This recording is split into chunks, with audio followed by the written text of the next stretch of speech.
Jordan Peterson at his best. Listen up. But what happens is that they are then saying that being oppressed is being good. I don't know if the Holocaust. Yeah, well, this is the main issue. I mean, part of the reason that you see all this foolishness on university campuses too is because people have bought this idiot meta-Marxism, which is that the way to look at every social relationship that people ever have is through the lens of power.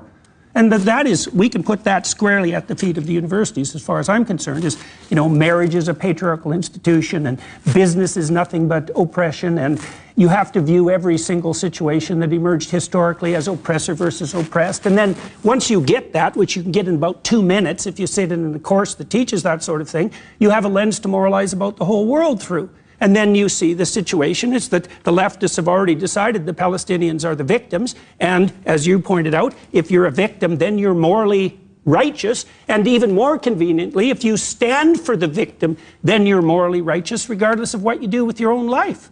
And that's pretty much what university students are taught from the time they enter the university classroom. And that's how they, orient themselves morally. Well, and that's at the hands of the radical left, too, Bill. And one of the things the Democrats also have to pay the price for, I would say, is their absolute refusal to draw a line between the moderate Democrats and the extremists. They're completely incapable of doing that. Like, I've talked to 40 senators and congressmen in the last 5 years. I asked them all the same question, including RFK. He wouldn't answer either. When does the left go too far? Well, we certainly bloody well saw it in the last month, didn't we? Because they got the oppressive narrative a little mucked up, we might say. And the consequences of that are going to unfold pretty brutally over the next few months.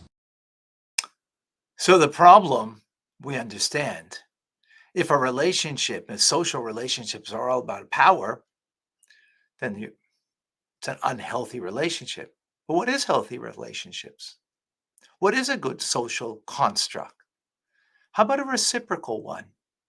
Well, my wife and I, sometimes I'm the provider. I provide a certain security for her. But then she provides for me a beautiful home, warmth, lovingness in a home.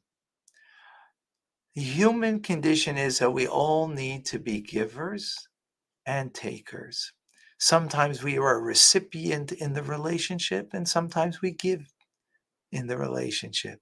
But if it's reciprocal, and there's that give and take, that will become a healthy relationship and won't be a power struggle, because everybody will recognize that they have something to provide and at the same time to know how to be a healthy taker in the relationship.